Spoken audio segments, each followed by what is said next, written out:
Just because it's hidden doesn't mean it doesn't exist.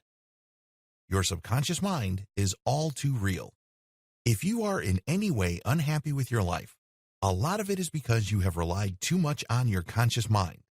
You have left dormant your most powerful possession, your full mind.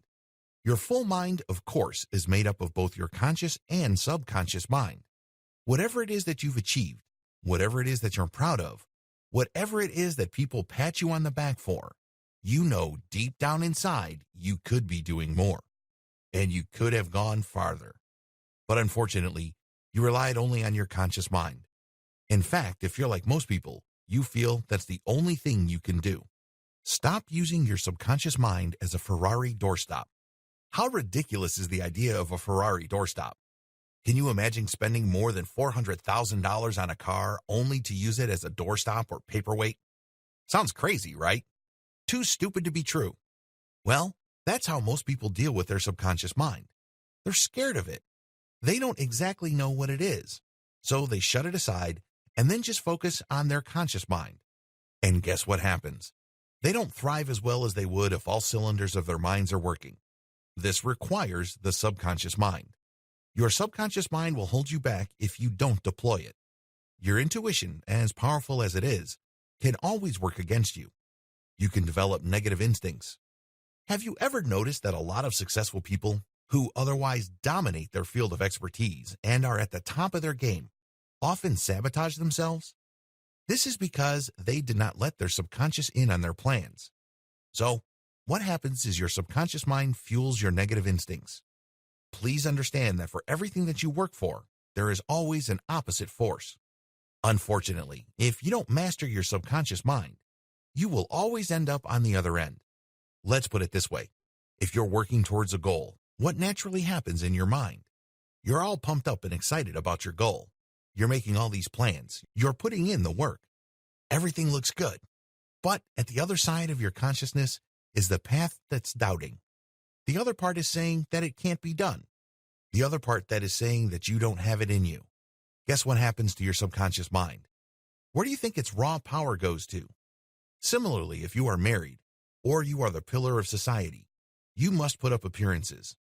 But there are inner drives in you, like maybe an addiction to porn, an addiction to sex out of marriage, or some other addiction. Guess which part of you fuels that? That's right, your subconscious mind. How come?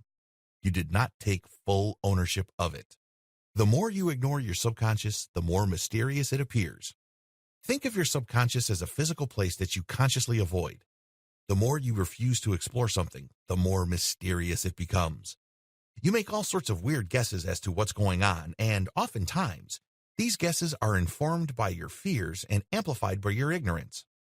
The more you refuse to even acknowledge your subconscious, or you go from thinking that it's off limits to thinking that it's just some place that you would never go to in a million years, eventually, you start to forget about it. Your mind is trained to not even think about it. What happens? Eventually, it would seem like it doesn't even exist. The sad reality behind all of this, of course, is the fact that you continue to live with its consequences. Its impact on your life is never going to go away. It's there regardless of whether you choose to see it or not. It's like that proverbial 800-pound elephant in the middle of the room. You can contort your body. You can play music, talk to your friends, and eat, but there's an 800-pound elephant in the room. The fact that you have become blind to it doesn't make it magically disappear. It's still there. The worst part is you're contorting your body. You're smelling its dung.